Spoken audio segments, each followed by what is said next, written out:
নমস্কার, সুভদ্রা রান্নাঘরে আমার সকল দর্শক বন্ধুকে জানাই স্বাগত। আমি শিউলি। দেখো, আজকে আমি গাজর নিয়ে এসেছি। আমি গাজরে ক্ষীর বানাবো। হ্যাঁ, তো এই সময় গাজর তো খুব ভালো ভালো ফ্রেশ পাওয়া যাচ্ছে, আর তার জন্য আমি গাজরটা পরিষ্কার করে ছুলে গ্রেট করে নিয়ে আসছি। আর দেখো, এগুলো হচ্ছে গোবিন্দভোগ আতপ চাল। এই চালটা নিয়েছি, চালটাকে আমি ভিজিয়ে রেখে দিয়েছিলাম কিছুক্ষণ, তারপরে শুকনো হয়ে গেছে। এবার এটাকে আমি গুঁড়ো করে নিয়ে আসবো। চালটা গুঁড়ো করে নিয়ে আসছি, আর গাজরটা গ্রেট করে নিয়ে রেডি করে আসছি। কি দেখো, আমি কড়া বসিয়ে দিয়েছি, কড়াতে একটু ঘি দিয়ে দিলাম। এবার আমি কিছু ড্রাই ফ্রুট ভেজে নেব। হ্যাঁ, তার জন্য আমি কাজু আর আমন্ড বাদাম দিয়ে দিলাম প্রথমে। এগুলোকে আগে ভেজে তুলে নেব, তারপর কিশমিশটা দেবো। ড্রাই ফ্রুটগুলো আমি ভেজে তুলে নিলাম। দেখো, আমি আবার একটু ঘি দিয়ে দিয়েছি। এবারে ঘিয়ের মধ্যে আমি গাজরগুলো গ্রেট করে নিয়েছি, গাজরগুলো দিয়ে দিচ্ছি।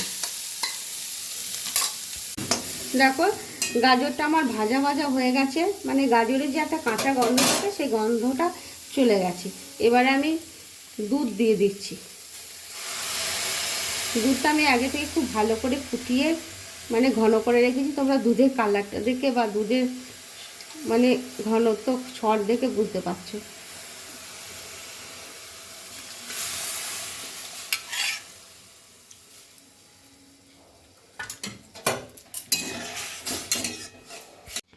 দেখো, খুব সুন্দর ফুটছে এবং ঘন হয়ে গেছে। এবার আমি না যে চালটা গুঁড়ো করে নিয়েছিলাম, ওই চালটা এবারে দিয়ে দিচ্ছি। খুব সুন্দর সেন্ট বেরোচ্ছে ঘিয়ের, বুঝেছো? তোমরা কিন্তু এভাবে একবার অবশ্যই বানাবে। এই ক্ষীরটা বানিয়ে খাবে, দেখবে ভারী চমৎকার লাগবে। ঠিক আছে, আর একটু ফুটে যাক। চিনিটা আমি দিয়ে দিলাম। হ্যাঁ, দেখো, আমি একটু মিল্ক পাউডার দেবো এবারে। তো তার জন্য একটু একটু গুলে দিচ্ছি। হ্যাঁ, গরম জল আমি করে নিয়েছি। গরম জল দিয়ে একটু এটাকে আমি গুলে দিয়ে দেবো এই ক্ষীরটার মধ্যে। তাহলে আরও সুন্দর হবে, ঘন হবে, আরও ভালো লাগবে, টেস্টি হবে। ঠিক আছে,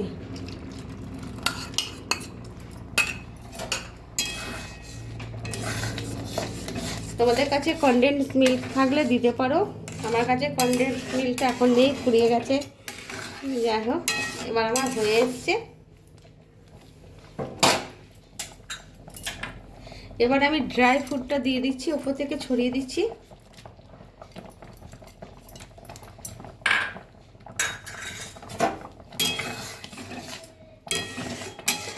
এবার আমি গ্যাসটা অফ করে দিচ্ছি কিছুক্ষণ স্ট্যান্ডিং।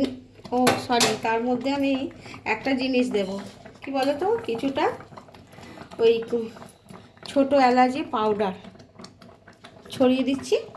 ভারী সুন্দর একটা চমৎকার সেন্ট বেরোবে। ব্যাস, এবার আমি গ্যাসটা অফ করে দিচ্ছি। হ্যাঁ, গাজরের ক্ষীরের রেসিপি আমার রেডি এবং সার্ভ করে দিয়েছি। তোমরা এভাবে অবশ্যই অবশ্যই বানাবে, বানিয়ে খাবে। খেয়ে আমাকে কমেন্ট করে জানাবে তোমাদের কেমন লেগেছে। এই শীতের সময় শীত চলে যাচ্ছে, এবারে অন্তত একবার বানিয়ে খেয়ে দেখো। ঠিক আছে, আর তোমরা সবাই ভালো থেকো। তাহলে আজকের মতো টাটা।